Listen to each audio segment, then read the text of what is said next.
The job market is softening, but does that mean interest rates are going to be coming down? Hey, everybody, welcome back to another beautiful day in real estate.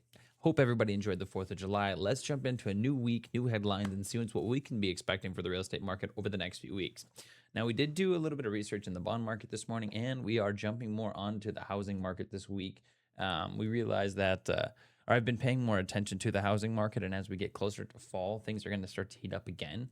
And we want to be paying attention. Midterms are right around the corner. So what are the major moves that we're going to be seeing in real estate before the midterms kick up? Really, but first let's jump into interest rates and not interest rates. Excuse me. Let's jump into oil pricing and such as we have before. So we found kind of that pocket like we talked about. This is the WTI crude oil, by the way.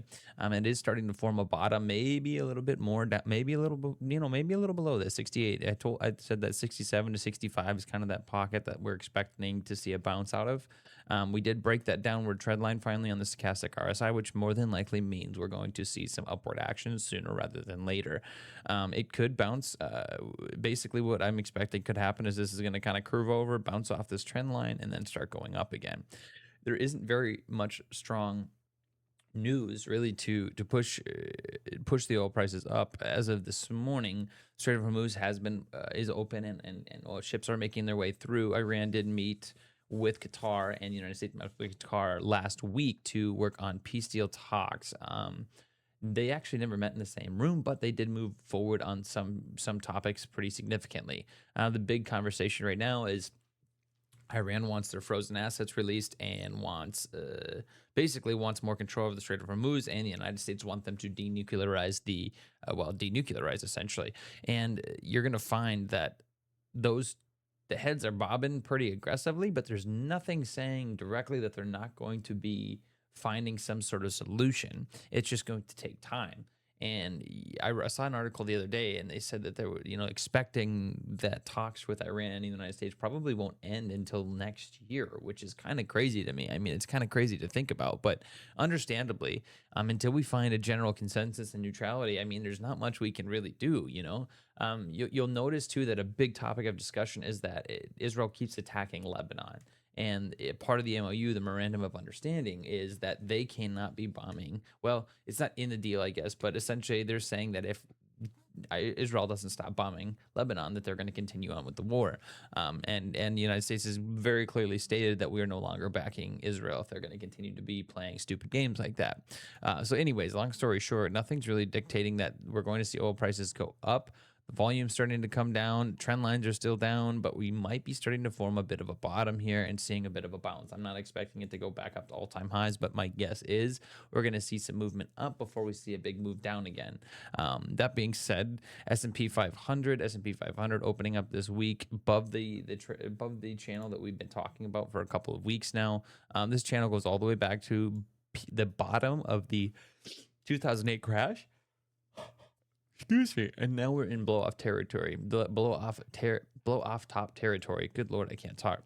So you'll notice that there's only been a couple of times all the way back. This is the S&P 500 on the daily chart. There's only been a couple of times that we've broken above or below the trend line or this channel since 2009. All the way back to 2009, we've only had 2 points break above. One was the COVID crash and one was the peak of the bull market. Even up here, when we saw the war start I'm sorry, not the war start, but the tariff wars back in 2025 here, about a year ago, we saw it break down pretty significantly. But ever since, we've been on the rebound. And now we've broken above. So my guess more than likely is, and we've stayed pretty consistent above this channel, we are going to see that blow off top come. And probably by the beginning of this next year is when we're going to see the top. Moving into midterms, I did see today that United States or the U.S. stock exchange holds a valuation of $84 trillion. It is double the size of Japan, Taiwan, South Korea, and I want to say China's stock market combined. And I believe that was a total of I believe China's is 17 trillion right now, something like that. But that's how valuable and powerful the US stock market is right now. And like I've said before, I think there's an overvaluation there for sure. But that's kind of what we've seen. So my guess is more than likely we're going to continue to see things moving upwards as AI continues to evolve and as we continue to see tons of money getting pushed into the AI system. Computer chips, obviously, because of AR, are more valuable now. We're seeing more production coming to the United States for those computer chips. And we're also seeing the data centers coming up in waves across the United States. They are looking to be the dominant superpower in technology, and right now it's working. It may or may not last, but it is working right now, and we are becoming the dominant front.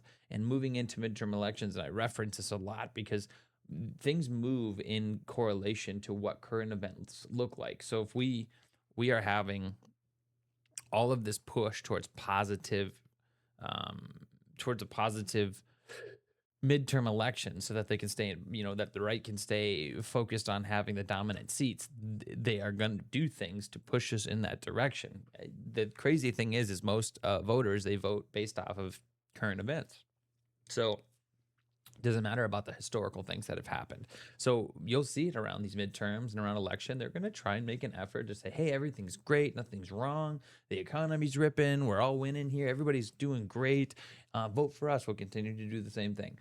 So we'll see as that kind of progresses again to the next month. But let's talk interest rate.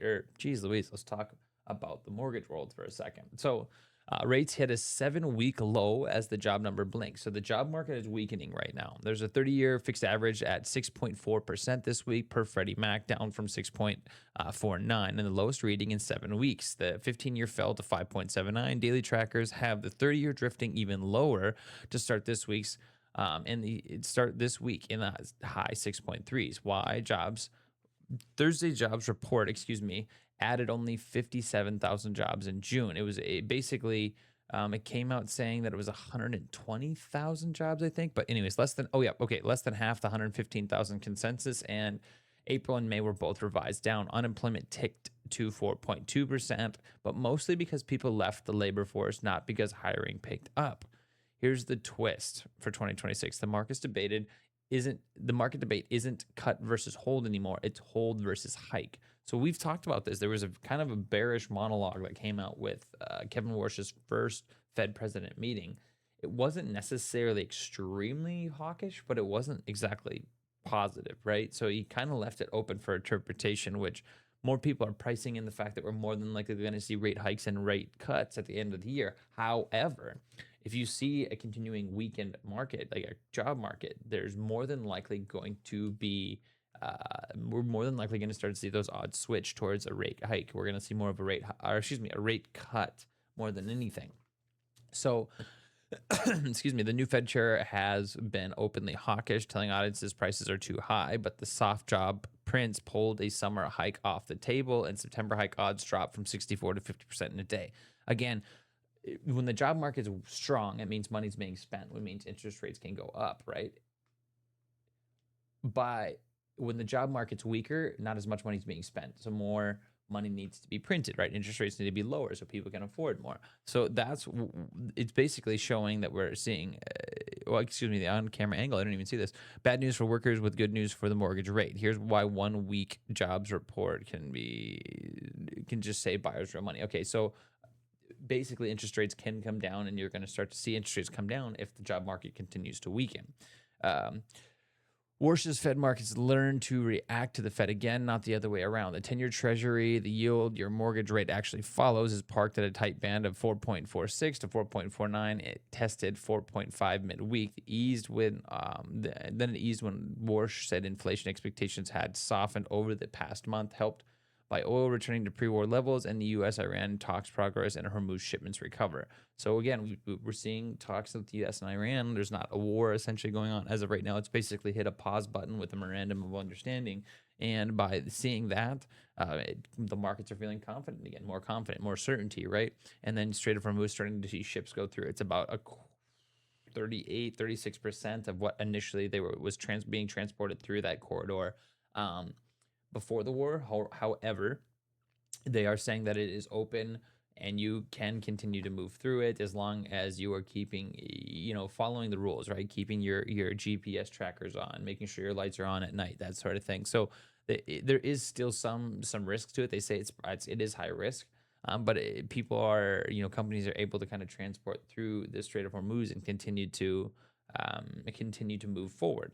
So things are looking good on paper as of right now. So I'm going to say that we're moving towards more of a positive, maybe potential rate cuts back on the table yet. I mean, it's not here yet, but we'll see once, because at the end of this week, goodness, we get to see Fed President Judge Kevin Warsh's first FOMC meeting minutes, meaning basically what happened during that meeting. And that's going to kind of dictate what we're going to expect for the next 6 months, right? Again, we can't really expect the market to shift in a positive or negative way as of right now, just because everybody's kind of holding their breath, waiting to find out where Kevin Warsh is actually at, because the way that the way that his mentality is focused is really going to dictate how the rest of the world's going to be for interest rates for the next 4 years.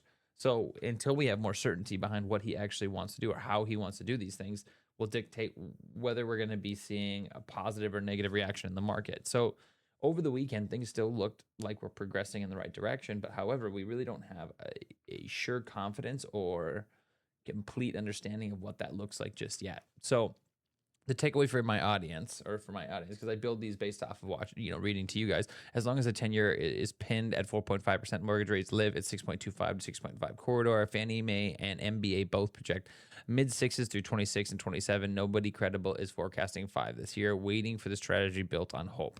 So like we've said multiple times, we'll say it again, 6% is going to be that interest rate until we see rate cuts, which probably won't happen until maybe next year. I mean, it is possible for a small rate cut this year. It's possible. I'm not saying it isn't, but I don't think it's going to happen yet. So more Americans are on the move, with the home sales rising the highest level since December. So people are starting to move again. Basically, I feel like the market is starting to heat up a little bit. I mean, I've been busy all spring and summer so far, but I think we're starting to see more homes hit the market right now, which is good. People are feeling comfortable. They're getting ready to move. They're getting, oh my God, this is a tough morning, but they're getting more confident in the numbers and the interest rates, and they're getting more normalized with the 6% interest rates. And when people are there, it's a perfect cocktail to start getting people to move. So that's kind of what we have to wrap up the day today. Our interest rate's going to fall more than likely not until we see more job softening market data. So again, if next month we come out and see less jobs again, or a weak job market again, more than likely it's going to lead towards a higher probability of rate cuts before the end of the year. But as we always do, we will see you tomorrow. If you made it this far, make sure to like and follow, and we will see you soon. Have a blessed day.